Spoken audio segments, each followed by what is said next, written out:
Those iconic stone arches are only a tiny part of the story. Roman aqueducts were the hidden arteries that gave life to an empire, a masterpiece of engineering that delivered fresh water across dozens of miles using nothing but gravity. By the end of this, you will understand the brilliant, hidden mechanics that allowed a city of 1 million people to thrive. We will uncover how they found pure water sources in distant mountains and maintained a perfect, gentle slope for centuries without modern tools. How do they build tunnels through solid rock and force water to climb hills without any pumps? The real genius of Roman aqueducts lies in the details most history books never mention. What does it take for a civilization to truly control its most vital resource? A city of 1 million people creates a thirst that is almost impossible to comprehend. The local Tiber River, once a primary source, had become an open sewer, contaminated with waste and utterly insufficient for the sprawling metropolis. This was not merely an inconvenience, it was a constant public health crisis. Disease festered in the crowded neighborhoods, and the very growth of Rome was threatened by its own success. The solution was not just about survival, it was about civilization itself. Water became the lifeblood of Roman power and culture. It fed immense public baths, which were not just for cleaning, but were social hubs, libraries, and gymnasiums rolled into one. It supplied countless fountains that cooled the air and provided gathering places in every district. It flowed into the homes of the wealthy and into the public latrines that served the masses. This constant, clean flow was a daily, visible promise of Roman order and engineering might. To control water was to control the destiny of an empire.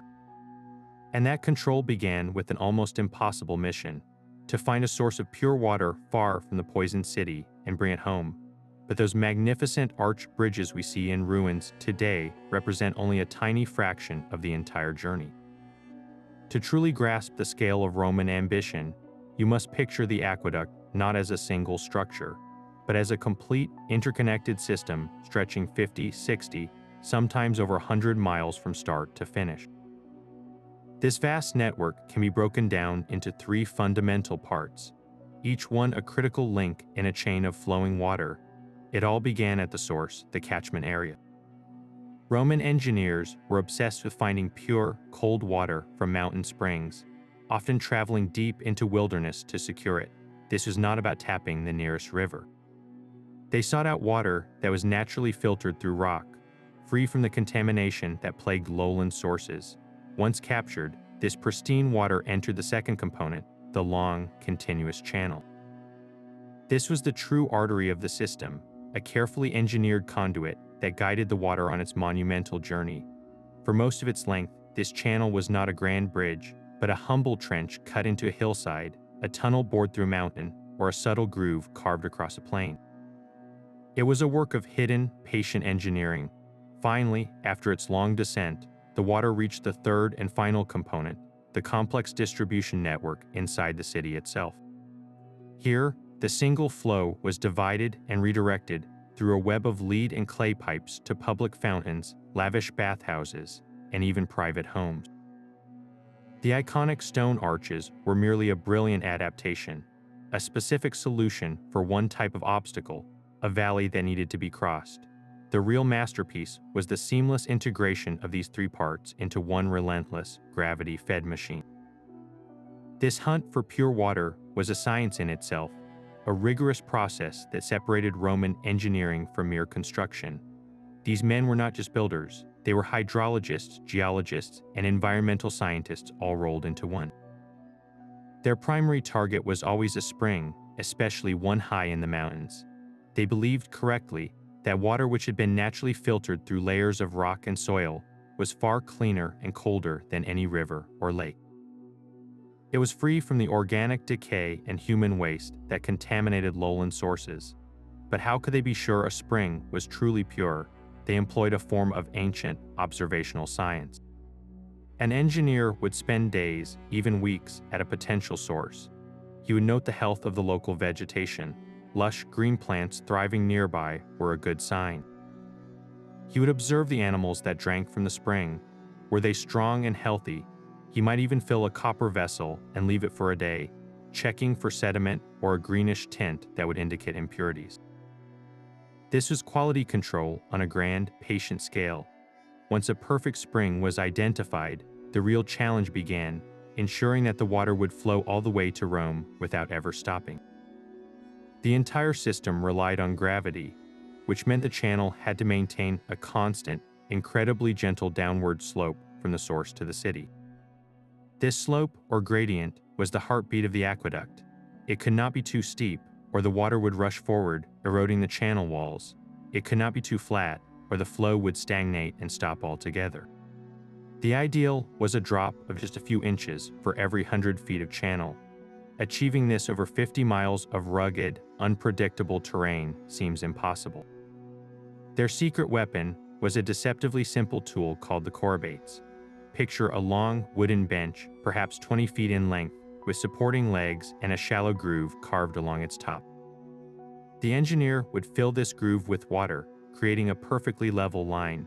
By sighting along this water level, or by using plumb bobs hanging from each end, his team could determine a true horizontal with astonishing accuracy.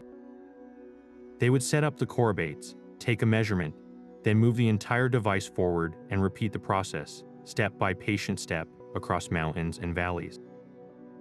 This painstaking work created an invisible line of perfect descent, a path for water that would not fail for centuries. It was a triumph of persistence over brute force, proving that the greatest Roman inventions were not always made of stone, but of simple, brilliant ideas. This channel, known as the Specus, was the protected heart of the entire aqueduct.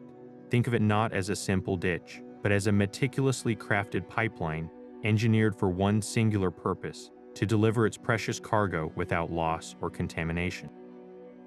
Its construction was a marvel of practical design.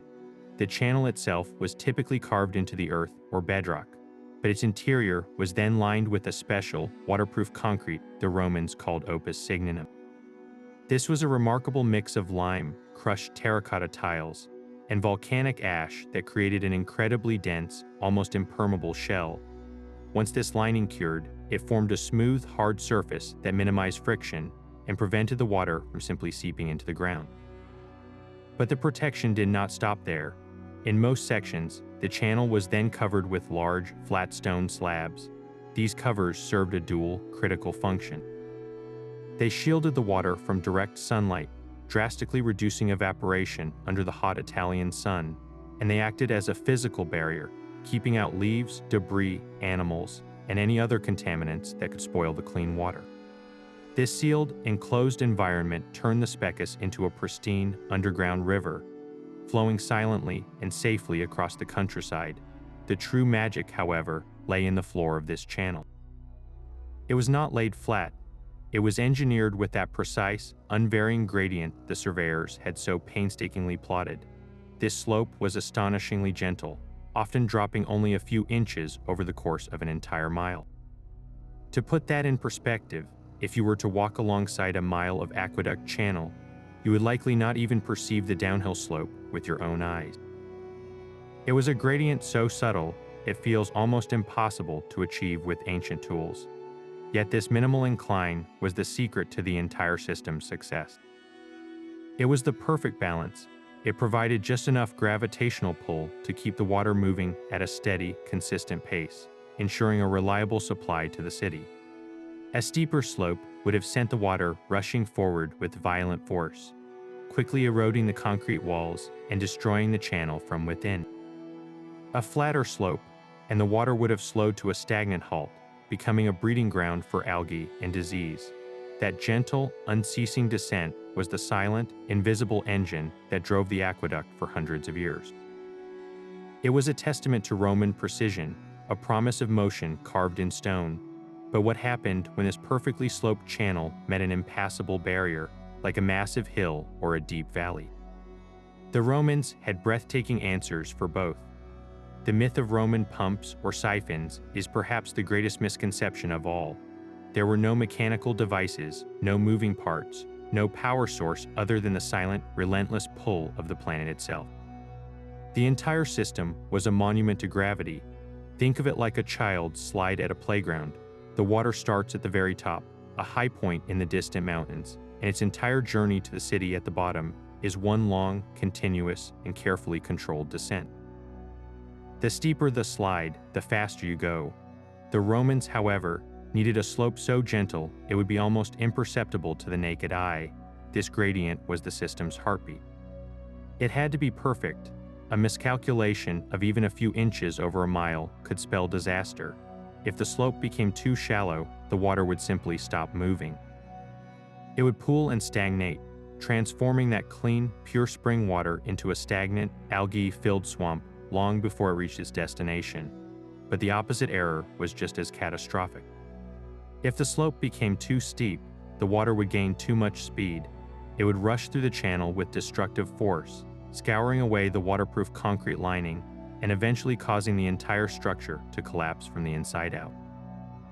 The genius of the Roman engineers was in their understanding of this balance. They mastered a flow that was both constant and calm, a steady, unending river in a stone groove.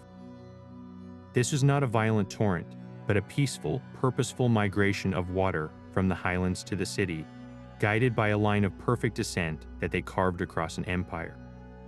So how did they conquer the immense valleys that stood between the mountains and Rome? The answer lies in one of the most iconic structures ever built. Those iconic stone arches represent a brilliant solution to an immense problem. When the aqueduct's planned path, that perfect invisible line of descent, met a deep valley, the engineers could not simply reroute it. A detour around the valley would be far too long, destroying the critical gradient they had worked so hard to create. The only answer was to build a bridge, but not just any bridge. This structure had to carry a river, not across a river, but across empty air, maintaining that precise, gentle slope for miles. This is where Roman engineering truly soared. They constructed these colossal bridges, known as arcuations, and their secret was the arch. The Roman arch was a masterpiece of geometry and weight distribution. Unlike a simple flat lintel that supports weight only directly above it, the arch is a compression structure. The weight of the masonry and the water channel above is transferred outward and downward along the curve of the arch, channeling immense forces into the massive piers that supported it. This design was incredibly strong, capable of bearing loads that would shatter a simpler design, but the brilliance did not stop with the shape. The construction of these bridges was a lesson in layered, intelligent building. They were not made from solid, expensive stone blocks from top to bottom. Instead, the Romans used a method that was both economical and incredibly durable. They would build an outer shell of precisely cut, handsome stone blocks, creating the beautiful facade we recognize today, but the interior of the bridge was filled with a coarse, concrete rubble core, a mix of rough stone, lime, and pozzolana, the volcanic ash that gave Roman concrete its legendary strength. This combination was revolutionary. The stone facing provided a durable, protective skin against the elements, while the concrete core solidified into a single, monolithic mass that bound the entire structure together. This made the bridge not just a pile of stones, but a single, unified entity, flexible enough to settle and shift slightly without cracking apart. The entire structure was then topped with the specus, the covered water channel, continuing its seamless journey high above the valley floor. The result was a structure built to endure for millennia, a testament to the understanding that true strength lies not in brute mass, but in intelligent design. Yet even these magnificent bridges had their limits. What happened when the aqueduct faced an obstacle that even 1,000 arches could not conquer, like the heart of a mountain itself? While the soaring arches capture our imagination, they were a last resort, not the first choice. The vast majority of an aqueduct's journey, often more than 80% of its total length, was spent hidden from view, buried deep within the earth. When the Surveyors' line met a large hill, the Roman response was not to go over it, but to go straight through it. These subterranean tunnels, known as subterranea, were the workhorses of the system, a testament to pragmatic and relentless engineering. Driving a tunnel through a mountain with only hand tools seems like a monumental task, and it was. The process began with the excavation of a series of vertical shafts down from the hilltop to the precise level of the planned aqueduct channel. These shafts, spaced regularly along the tunnel's route, served two critical purposes. They provided essential ventilation for the crews working deep underground, and they became the primary route for removing excavated rock and soil. Teams of workers would dig horizontally from the bottom of each shaft in both directions, slowly connecting them to form one continuous tunnel.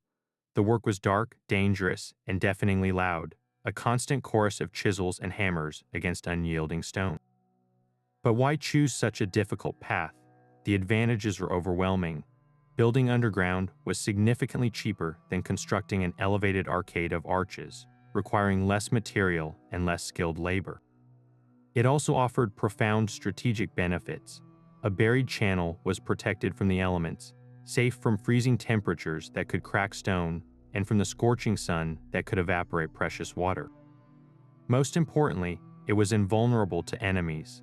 An invading army could easily breach an exposed bridge, cutting off a city's water supply and crippling its defenses. A tunnel hidden deep within a mountain was virtually immune to attack. This hidden network was the true backbone of the aqueduct, a silent, secure, and efficient highway for water. But even after conquering mountains and valleys, the water's journey was not over.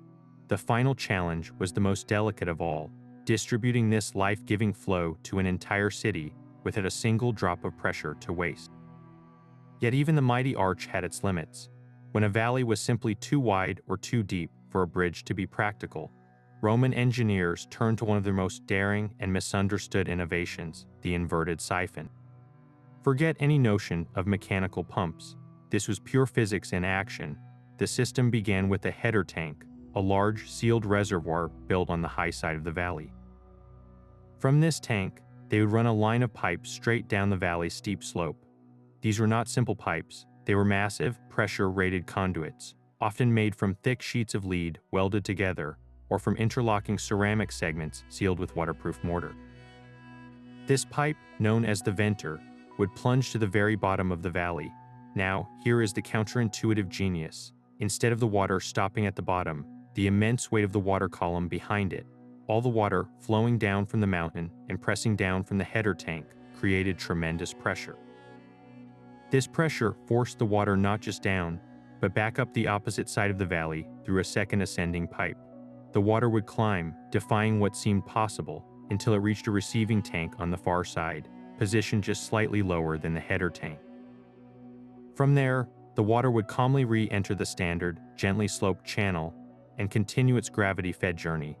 The entire system was a closed, pressurized loop, a temporary and controlled rebellion against gravity that used gravity's own power to succeed.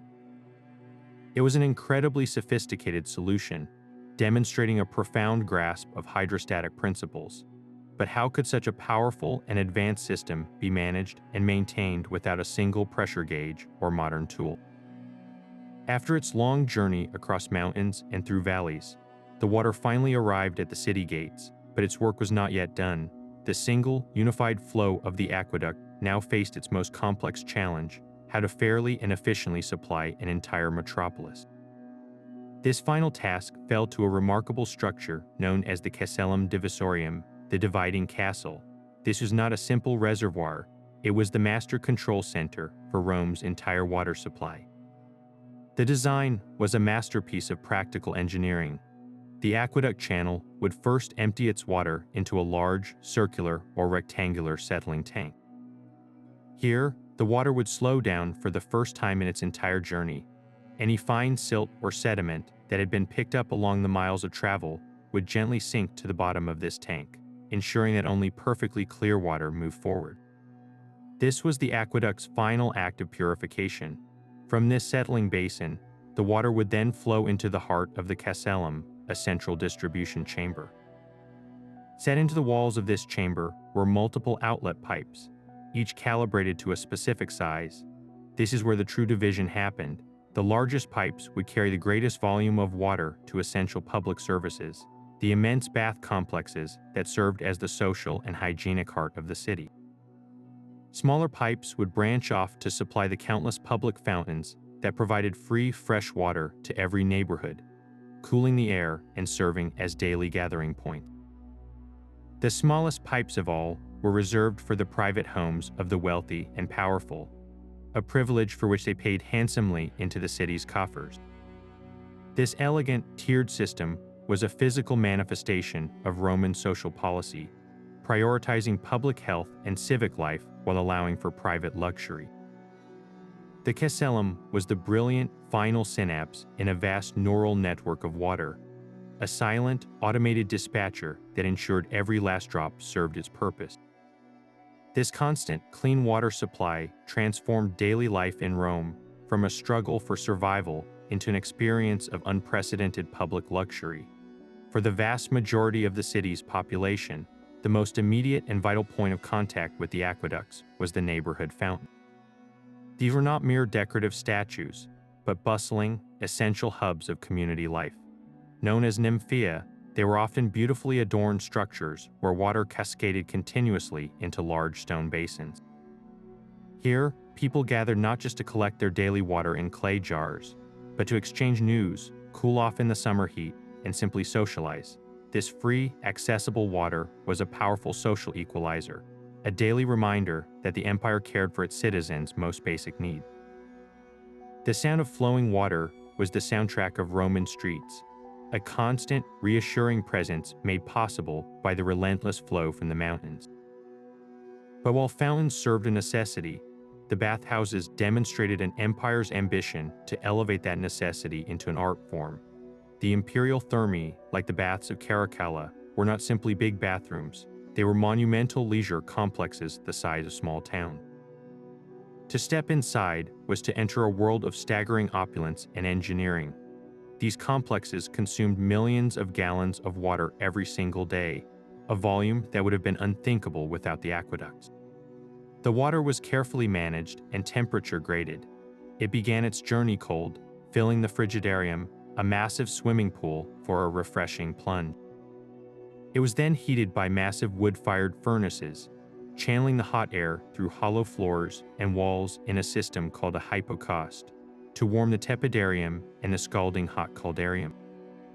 This was not just about getting clean, it was a ritual of social and physical well-being.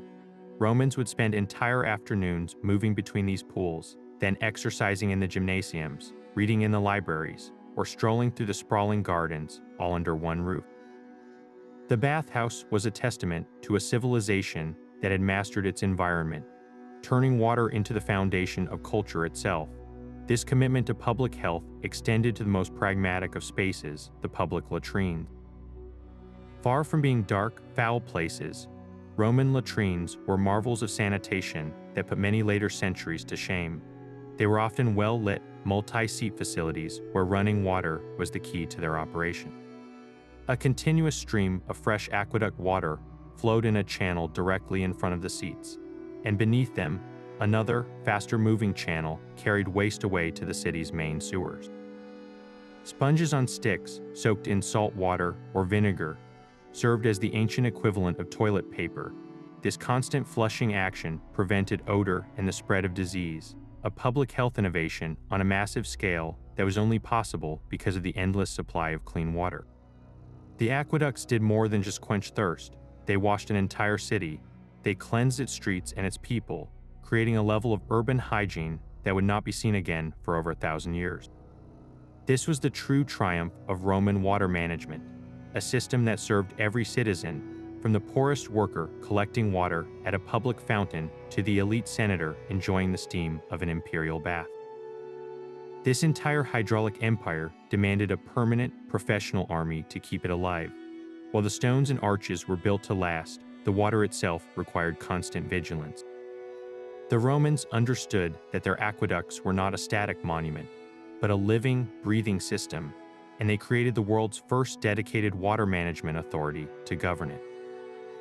At the top of this hierarchy was the curator aquarum, the curator of waters. This was not a simple engineer, but a high-ranking senator, a political appointee who reported directly to the emperor. His responsibility was immense, overseeing the entire network, managing its budget, and ensuring the uninterrupted flow that the city's survival depended upon. He was the ultimate administrator of Rome's most vital resource. But the real heroes of this daily drama were the men on the ground, the aquarii.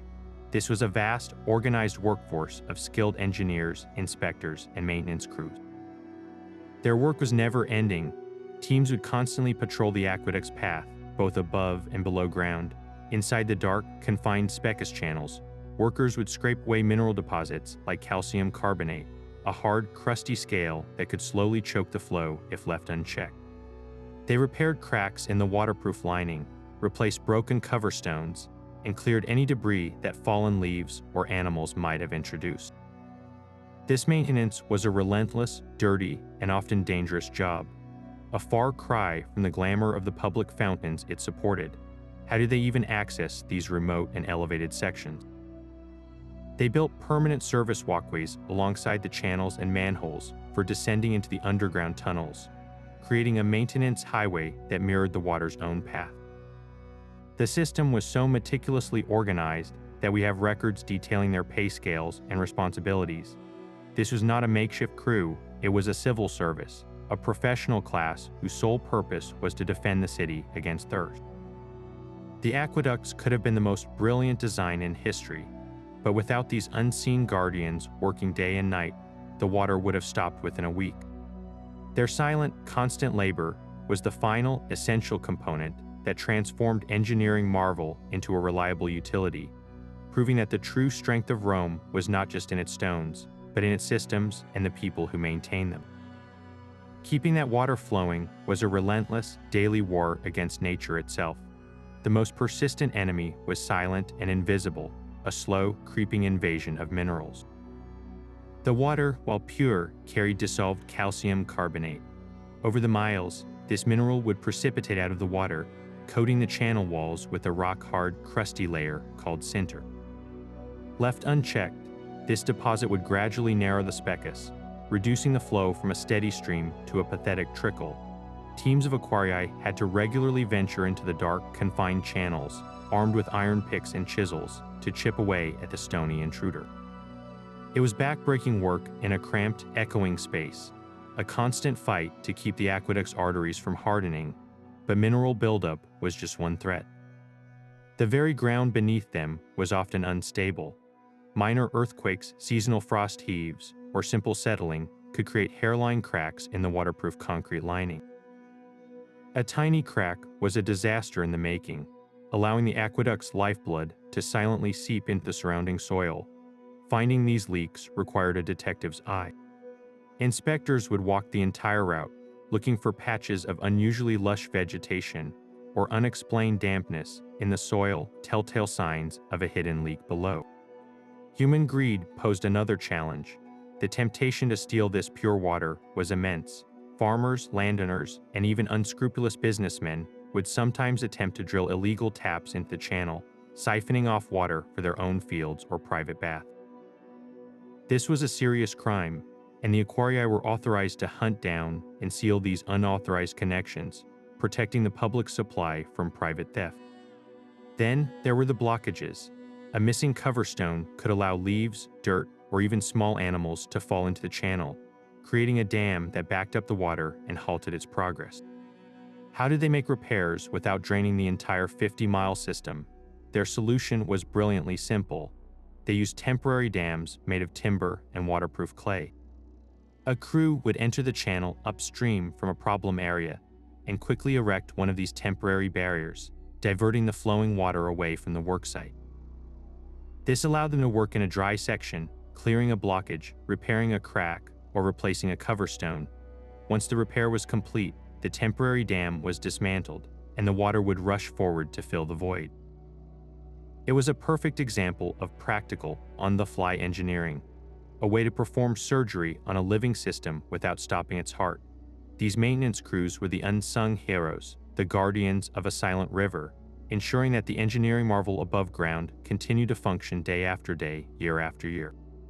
Managing this entire system required more than just maintenance. It demanded precise measurement. The Romans needed to know exactly how much water was flowing through their channels, and more importantly, how to divide it fairly, or at least according to their own complex social rules. They developed a surprisingly sophisticated system of hydraulic accounting, and it all revolved around a single, fundamental unit, the quinaria. The quinaria was not a measure of volume or speed. but something much more practical, a standard pipe size. It was defined by the cross-sectional area of a specific type of cylindrical pipe, roughly the diameter of a finger. This became the basic module for all water distribution. An engineer could calculate the flow from a channel by measuring how many quinarii worth of pipes could be filled by it. The concept was elegant in its simplicity. They understood that the volume of water delivered depended on two things: the size of the pipe's opening and the water's speed, which was dictated by the aqueduct's relentless, gentle gradient. Since that gradient was virtually constant, the speed of the water remained steady. This meant the flow could be reliably quantified simply by the cross-sectional area of the pipe or channel opening. It was a brilliant, practical workaround long before the formal mathematics of fluid dynamics existed. This system allowed them to assign specific water rights. A public bath might be allocated a flow of 100 quinarii, while a neighborhood fountain received 20, and a senator's private villa was granted just 5. These allocations were stamped on the bronze distribution pipes at the Castellum divisorium, turning the control center into a physical ledger of water rights. Of course, this system of measurement was not immune to the realities of power. The fair distribution of water was often a political fiction. A wealthy patron could pay a bribe to the aquarii to have his pipe secretly enlarged, siphoning off a greater share of the public supply. An emperor might reward a loyal general not with gold, but with an increased quinaria allowance, a direct grant of life-giving luxury. The precise measurement of water, therefore, became a tool for both civic engineering and social control, proving that even the most objective science flows through the channels of human ambition. The true legacy of Roman aqueducts is written not just in their scale, but in the very fabric of their construction. These structures were not built to last for centuries. They were built for eternity, and their secret weapon was a revolutionary material that still baffles engineers today: Roman concrete, or opus cementitium. This was not the concrete we know now. While we use a simple mix of cement, sand, and gravel, the Romans had a magical ingredient, a fine volcanic ash they called pozzolana, harvested from the slopes of Mount Vesuvius. When this ash was mixed with lime and water, it triggered an astonishing chemical reaction. Unlike modern concrete, which simply dries out, Roman concrete undergoes a process called a pozzolanic reaction. Over time, it continues to form new, interlocking crystalline structures that actually strengthen the material, especially in the presence of water. This is why the concrete used to line the aqueduct channels became harder and more impermeable the longer it was exposed to moisture, a perfect property for a structure designed to carry water forever. This self-healing chemistry prevented the cracks and erosion that would have destroyed a lesser material, allowing the specus to remain a smooth, sealed highway for centuries. The foundations of the great arch bridges were also made from this concrete, their rubble cores solidifying into a single, unbreakable mass that could withstand the immense weight and the shifting of the earth beneath. This recipe was a closely guarded state secret, a technological advantage as crucial as any weapon in the Roman arsenal. It meant their aqueducts did not just stand, they endured, resisting the very forces of time and nature that have crumbled so many modern structures. The water flowing through them was on a journey not just across space, but through time itself, guided by a stone that refused to die. The Aqua Pia was the humble beginning of this hydraulic empire. Completed in 312 BC, its design was dictated by necessity and security. For nearly all of its 11-mile length, the Apia ran entirely underground, a hidden stream burrowing beneath the Roman countryside. Its source was a collection of springs not far from the city, and its builders prioritized a safe, defensible route over spectacular engineering. This was a practical solution for a republic still consolidating its power, delivering a modest but reliable flow that fundamentally changed what a city could be. Just over a century later, Roman ambition demanded something far grander. The Aqua Marcia, completed in 140 BC, was a statement of pure confidence. Its engineers pushed deep into the mountains to secure what was considered the coldest, purest water ever to reach Rome, a source so prized that later emperors would use it for their personal supply. To maintain its perfect gradient from this distant source, The Marsh's builders had to construct their first monumental arcades, soaring sections of stone arches that carried the water channel high across valleys that the nymphaea would have tunneled under. This was the moment the aqueduct became a visible, powerful symbol of Roman might. A stone river in the sky, the ultimate expression of this confidence arrived centuries later with the Aqua Claudia. Begun under the Emperor Caligula and finished by Claudius, this was an aqueduct on a colossal scale. Its source was over 45 miles away, and its builders combined every technique mastered over centuries. Long stretches of the Claudia ran through deep mountain tunnels, but when it approached Rome, it culminated in a breathtaking arcade of arches, some over 100 feet tall, that marched across the Campagna plain. These arches, built with massive blocks of stone and that legendary Roman concrete, were so robust that sections still stand today, their stark, powerful lines a permanent monument to the engineers who built for eternity. Walking this timeline from the hidden nymphaea to the soaring Claudia is to watch a civilization learning to harness nature on its own terms, transforming a basic need into an enduring art form. The principles perfected in Rome were exported across the known world, turning aqueducts into the ultimate symbol of imperial power and civilization. A breathtaking example still stands in southern France, the Pont du Gard. This is not merely a bridge, it is a three-tiered colossus of golden limestone, soaring 160 feet above the Garden River. The Romans built it in the 1st century to supply the distant city of Nimes, carrying water over a deep gorge where no detour was possible.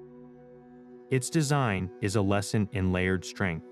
The bottom tier is a massive road bridge, wide enough for carts and pedestrians. The second tier supports the first, and the top tier carries the water channel itself, hidden within a stone casing. What is truly remarkable is the precision of its construction. The massive blocks, some weighing over 6 tons, were cut so perfectly that they were set in place without any mortar at all, held together by gravity and genius alone. It was a statement carved in stone, showing a conquered province the unstoppable force of Roman engineering. Far to the east, in the port city of Caesarea Maritima, another engineering marvel solved a different problem. Here, the challenge was not a single valley, but a long, flat coastal plain. The aqueduct bringing water from springs over 10 miles away needed to maintain its critical slope across this level terrain. The Roman solution was a low, sprawling arcade of arches, but the final approach to the city required a different kind of ingenuity. To cross the soft, sandy ground near the coast, the engineers switched from stone to a network of pressurized ceramic pipe. These pipes, made from interlocking segments sealed with waterproof mortar, function like a giant version of the inverted siphon, using the water's own weight to push it through the unstable terrain and into the city's distribution tank. This hybrid system, combining monumental stone arches with clever, buried ceramics, demonstrates the adaptability of Roman technology. It was never a one-size-fits-all solution, but a flexible toolkit applied to the specific demands of each landscape. This proliferation of aqueducts was never just about hydration. It was a deliberate tool of Romanization, a way to transform foreign lands into familiar Roman spaces. When a new province received its first aqueduct, it was more than a public works project. It was a cultural invasion. Suddenly, the central city would boast the same grand baths, the same flowing fountains, and the same clean public latrines as the capital itself. Local elites were drawn into this new way of life, embracing the luxurious, water-centric culture of their conquerors. The aqueduct became a daily, visible reminder of the benefits of belonging to the empire, a persuasive argument for peace and compliance. It was infrastructure as a weapon of soft power, proving that control could be achieved not only with the sword, but with the steady, life-giving flow of water from a conquered spring. Yet the fall of Rome did not extinguish this hydraulic knowledge. The great civic systems crumbled, but the core principles of Roman water management found refuge in unexpected places, carried forward by the quiet, diligent work of medieval monks. Isolated in their monasteries, these communities became the new guardians of an ancient science. A monastery was a self-contained world, and a reliable water supply was its lifeblood. Following rediscovered Roman engineering manuals, the monks would channel water from a nearby spring, using gravity to guide it through stone conduits. This water would first be directed to a large stone basin called a lavatorium, where the brothers would wash their hands before meals in a ritual of purity. From there, the same stream might flow onto the kitchen, the brewery, and finally to the gardens, where it irrigated the herbs and vegetables that sustained the community. This was Roman hydraulics on a miniature, practical scale, a scaled-down version of the urban network that once supplied 1 million people. It was not about grand arches or imperial power, but about orderly, efficient survival, preserving the logic of the aqueduct long after the empire itself was a memory. The flame of this engineering tradition was kept alive in these secluded cloisters, waiting for a world ready to build on a grand scale once more. That moment arrived with the Renaissance, a rebirth of classical learning that included the recovery of Roman engineering texts. Visionaries like Leon Battista Alberti studied the crumbling ruins of aqueducts and wrote detailed treatises on their reconstruction. He understood that the true marvel was not the stone, but the precise mathematical gradient that made the water flow. This was no longer just about imitation, it was about comprehension and improvement. Renaissance engineers began designing new fountains and water systems for Italian city-states, explicitly citing Roman models as their inspiration. They revived the use of the inverted siphon to cross valleys, and reinstated the concept of public fountains as essential civic amenities. The Renaissance did not just copy Roman aqueducts, it resurrected the Roman mindset, the belief that a civilization could and should master its environment for the public good. This intellectual revival set the stage for the next great leap, which would unfold not in the Mediterranean, but in the burgeoning industrial cities of the 19th century. The explosive growth of places like London and New York created a crisis eerily reminiscent of ancient Rome, with overcrowding, cholera, and polluted water sources threatening to choke urban life. The engineers tasked with solving this crisis looked back to the only successful model in history. They built massive, gravity-fed aqueducts that stretched for dozens of miles, bringing clean water from distant upland reservoirs. The Croton Aqueduct, which opened in 1842 to supply New York City, was a direct descendant of the Aqua Marcia, a monumental project that used the same relentless, gentle slope to conquer the hills of Westchester County. These were not built of Roman concrete, but of brick and iron, yet their underlying principle was identical. Even the distribution system echoed the Roman castella, with central reservoirs feeding a hierarchical network of pipes that prioritized public health. The modern water tap in your home, the fire hydrant on your street, and the reservoir in your watershed are all part of a system whose basic blueprint was drawn 2,000 years ago.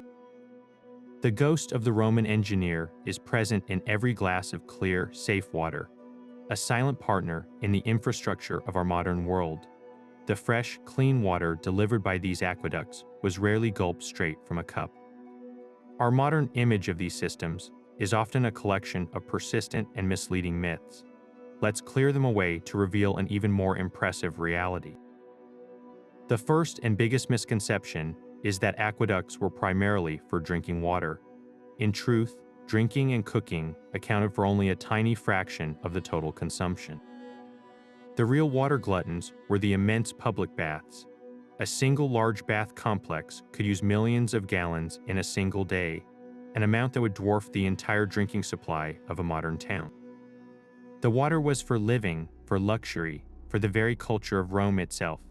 Another common myth involves the speed of the flow. We picture a rushing river coursing through those stone channels, but the reality was far more deliberate. The water moved at a slow, steady walking pace, a gentle trickle dictated by that incredibly shallow gradient. If you could have walked alongside the Specus, you would have easily kept up with the water's progress. This slow speed was not a flaw, it was a critical feature. A torrent would have eroded the channel walls and arrived in the city as a muddy, destructive flood.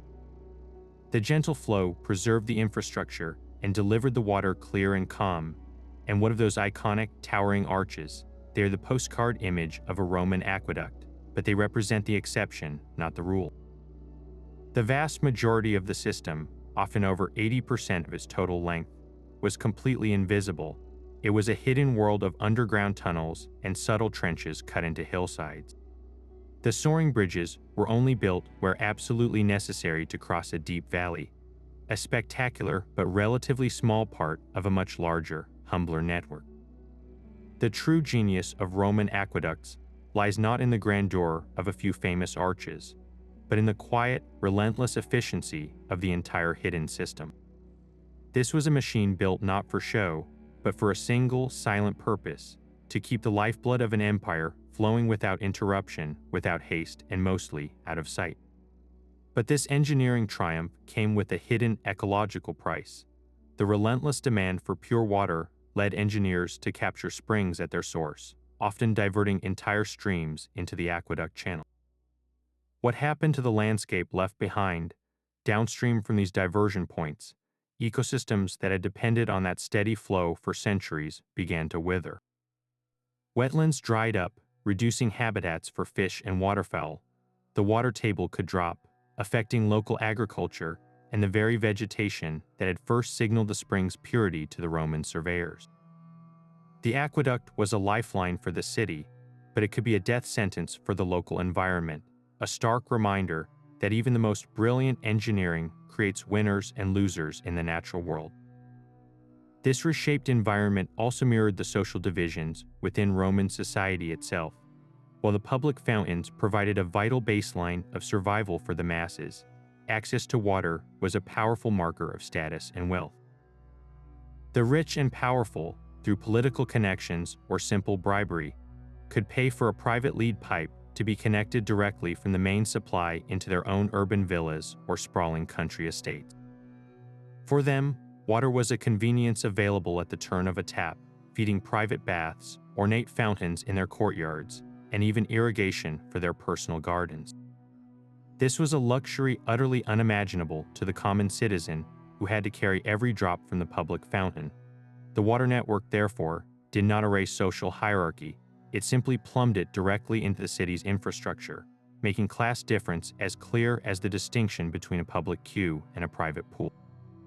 Yet this vast system was also a massive engine of employment, one of the largest public works projects in the ancient world.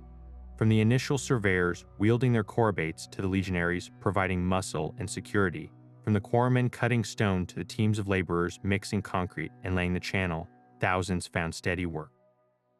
Skilled stonemasons, plumbers who worked with lead, and the permanent corps of maintenance inspectors all depended on the aqueducts for their livelihood.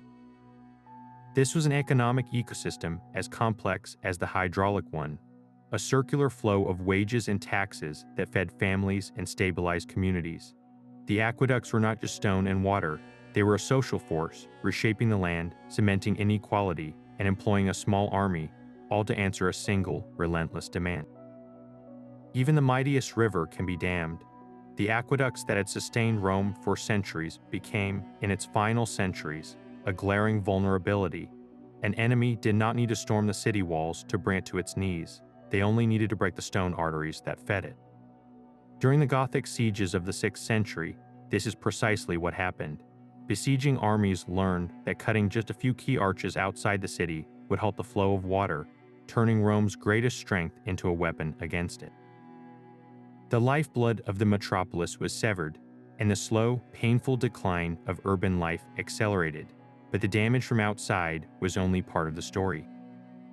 The internal decay of the empire proved just as fatal to the water supply.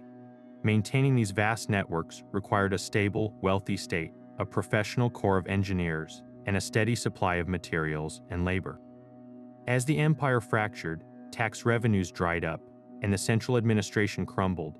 The resources for systematic upkeep vanished. The aquarii, the maintenance crews, could no longer patrol the dozens of miles of remote channels. A crack in the specus lining, once a minor repair, now became a permanent leak. A clogged section, once quickly cleared, remained blocked. The system began to fail not with a single collapse, but with 1,000 small, unaddressed failures.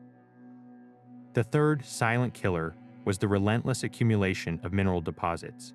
Without teams to regularly chip away the rock-hard center, the channels slowly narrowed. The steady flow became a trickle, and then, in some branches, it stopped altogether. the loss of running water was both a symptom and a cause of Rome's urban decay.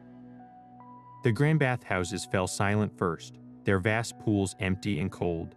The public fountains, the social hearts of every neighborhood, dried up, forcing the population to rely on contaminated wells and the filthy Tiber River once more.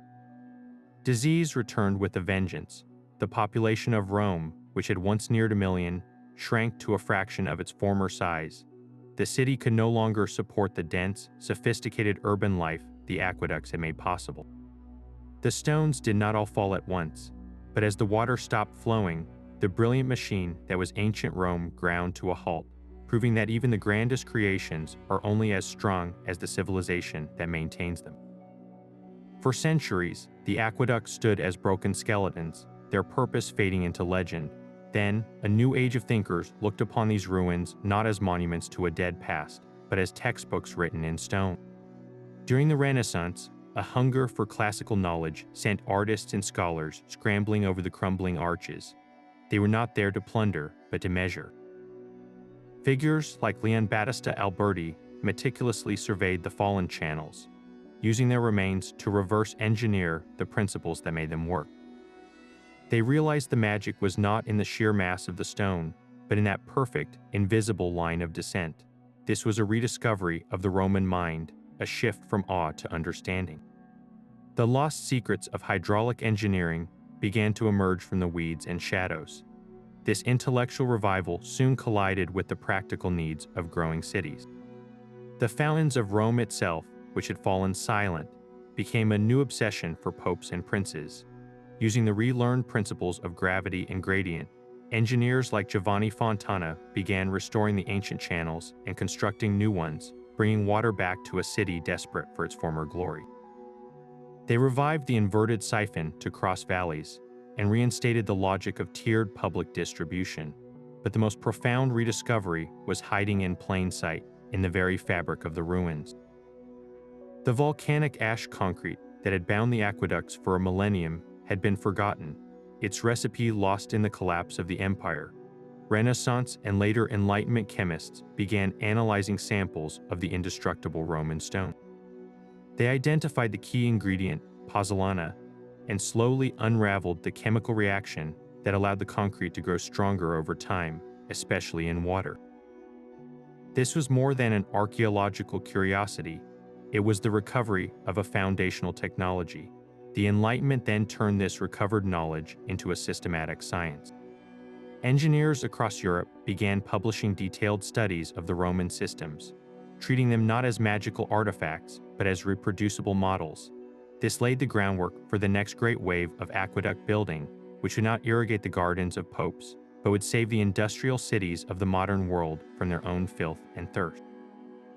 The ghost in the stone had finally found a new voice. Even the most enduring stones cannot tell their full story alone. Our modern understanding of Roman aqueducts has been transformed not by grand theories, but by a quiet revolution in archaeological science, peeling back the earth with tools the original engineers could never have conceived. One of the most powerful of these is LiDAR, a technology that uses laser pulses fired from an aircraft to map the ground surface with incredible precision. This allows archaeologists to see through dense forest canopy and surface vegetation, revealing the ghostly imprint of ancient structures hidden for centuries. From the air, they can trace the faint, straight line of a buried aqueduct channel cutting across a modern farmer's field or snaking along a forgotten hillside, mapping the entire course of a lost aqueduct without ever lifting a shovel. This bird's eye view has uncovered previously unknown branches and distribution networks, showing us that the system was even more extensive and complex than the historical records suggested. But to understand the material itself, scientists turn to a more intimate technique, core sampling. Using diamond-tipped drills, they extract slender cylinders of the ancient Roman concrete from the heart of an arch or the lining of a channel. In the laboratory, these cores are subjected to advanced microscopy and chemical analysis, revealing the material's nanoscale secrets. They can see the interlocking crystals formed by the pozzolanic reaction, a process that continues to this day, and identify the exact mix of volcanic ash and lime that gave the concrete its self-healing properties. This is not just about admiring ancient genius. It is about learning from it, with modern materials scientists actively studying these Roman recipes to develop more durable and sustainable concrete for our own time. Yet for all the advanced technology, some of the most profound insights still come from the slow, painstaking work of the trowel and brush. Excavating a collapsed section of Specus is like performing delicate surgery on history. As archaeologists carefully remove the soil, they might find a worker's tool left behind in a crack, or a coin that fell from a pocket, giving a precise date for that section's construction. They analyze the sediment layers within the channel itself, which can tell a story of changing water sources or even pinpoint periods of maintenance neglect. Every stone slab, every fragment of the waterproof opus signinum lining is a piece of the puzzle. How did the crew sequence their work? What temporary supports did they use while the concrete cured? The physical evidence from these digs reveals the human rhythm of the construction site, the mistakes, the corrections, and the daily labor that turned an emperor's decree into a flowing river. These combined methods, from the sky high to the microscopic, are rewriting the history of Roman hydraulics, proving that the aqueducts still have secrets to share if we know how to listen. So could we, with all our modern might, actually build a Roman aqueduct today? The answer is a fascinating yes, but the journey would look completely different. Our tools would be unrecognizable to a Roman engineer. Instead of the chorobates, we would use GPS and laser levels, plotting the perfect gradient in hours instead of years.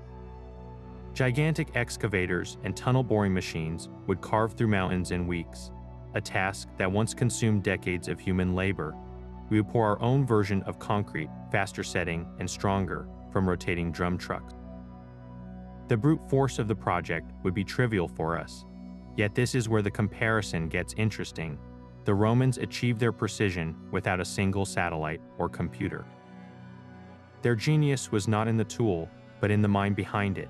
They managed thousands of workers, coordinated supply chains across vast distances, and executed a plan with a clarity of vision that modern project managers would still envy. Their true masterpiece was logistical, a symphony of organization played with hand signals and scrolls. We could build a structure with breathtaking speed, but we might still struggle to match the elegant, enduring simplicity of their original design. The stone they laid was a testament to a civilization that thought in centuries, not quarterly reports. The Roman aqueduct was never simply a water pipe. It was the lifeblood of an empire, a physical manifestation of its will to order the chaos of nature. From the silent, hidden springs in the distant mountains to the bustling public fountains that cooled the Roman air, this system represented a monumental triumph of planning and sheer human persistence. It was a project that demanded a deep, intuitive understanding of the natural world, from the geology of a spring to the relentless physics of gravity. The engineers who plotted its course thought in centuries, not years, building with a confidence that still takes our breath away. Their legacy, however, flows far beyond the broken arches we photograph today. It runs in the very blueprint of our modern cities, in the clean water that emerges from our taps, and in the fundamental idea that a civilization is measured by its ability to provide for its people.